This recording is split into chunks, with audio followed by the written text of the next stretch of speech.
So I don't think it's something that's going to solve itself. I don't go down that road and debate it. I simply think that we need to end the fighting. Israel itself is at high risk in my judgment.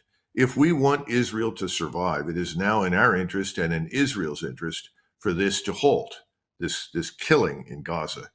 If this goes on for another month, what we've been talking about, this slow but steady coalescing of forces in the region, that will reach a point where finally everyone says, that's it, no more, we're attacking. We have a holy obligation to the Muslim Arabs in Gaza and on the West Bank. They've all been through too much. We will attack. That's where we ought to focus right now. That's why we need to stop this thing. And there are Israelis that understand this. It's a slim majority at the moment that backs Netanyahu and what he wants to do, because everyone is emoting. They want revenge, revenge, revenge. They also think that they have to restore what they call deterrence. That is, if you kill any of us, all hell will visit you. You will pay an enormous price if you do this to us. The problem is that deterrence in that form is not going to be restored. The Muslims are no longer afraid as they were 50 years ago. They are stronger. They are more conscious of themselves. They're willing to fight. They are not afraid of us. Sending carrier battle groups, like sending battleships, doesn't frighten them anymore. They have the ability to protect themselves and to do enormous damage to us in Israel. They know it. We have to find a different way forward other than threatening and bullying people. That's true for us. It's true for Israel. No one is thinking like that in Washington, but that's what's needed. That's where you get good diplomacy. That's where you have some sort of sense of limitations. When you and I started talking about Ukraine, the biggest problem that we were facing in Ukraine from the very beginning was we thought our power was limitless, that we could do anything, that no one could stand against us. And we discovered we were dead wrong. Our resources are very limited. When you fight 6,000, 7,000 miles away from home, you are limited. Well, we're limited in the Middle East, just as we were limited in Eastern Europe. We cannot do everything everywhere all the time with impunity. But no one wants to stand up and admit that there are limitations to our interests. There are.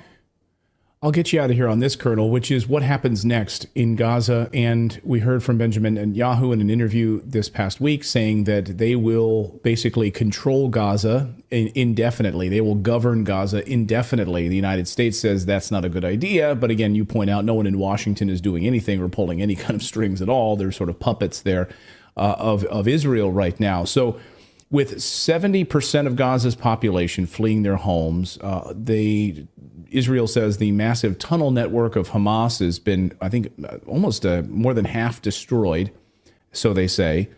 So maybe this could be winding down. They will then control Gaza.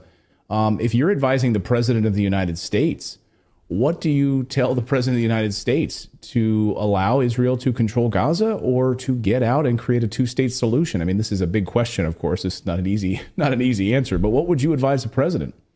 Well, first of all, if what you say is true, it may or may not be. This could last another month or more. Remember the Warsaw Uprising that involved 27,000, 30,000 Polish fighters against the Germans between 1 August and 1 October 1944. That was 60 days.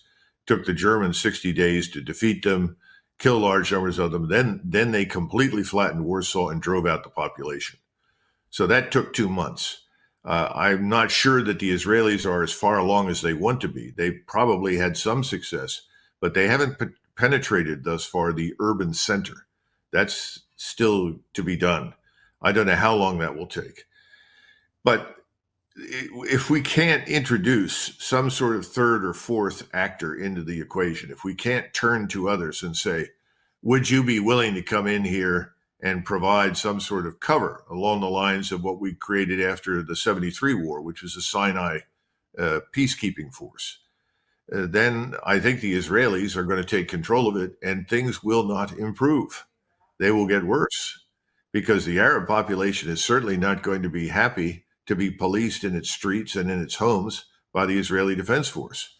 That's simply putting them in the same box that the people on the West Bank are in right now. And we in the West are not getting any news about what's happening on the West Bank. The Very little, Israelis yeah. are running raids there into various towns and cities. They're being accompanied by soldiers and settlers. Palestinian Arabs are being arrested on the slimmest of or the thinnest of evidence. They're trying to keep a lid on what they fear could be a double uprising. In other words, an intifada in the West Bank while they're still fighting in Gaza. None of this is a solution. If the Israelis insist on holding on to and occupying Gaza, they better do it when there's no one there. In other words, when all the Arabs have been driven out. And I still think that is the goal for the Israelis at this point. They want to drive that population out, and it becomes someone else's problem, not theirs. Now, in defense, we should keep something in mind.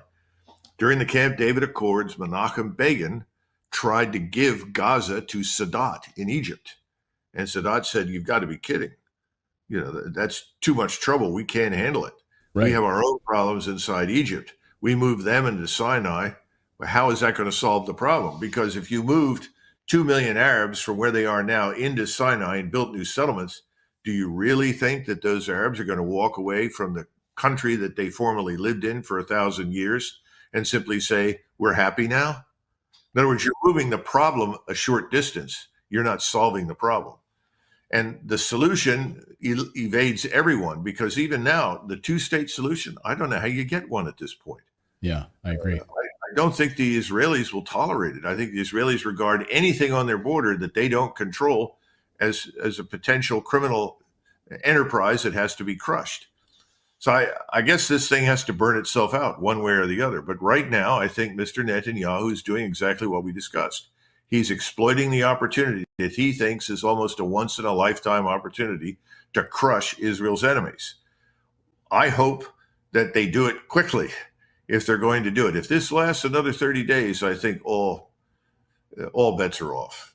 The worst case scenario is eminently possible. I just hope we can put it off for another 30 days. I'm not sure that will work.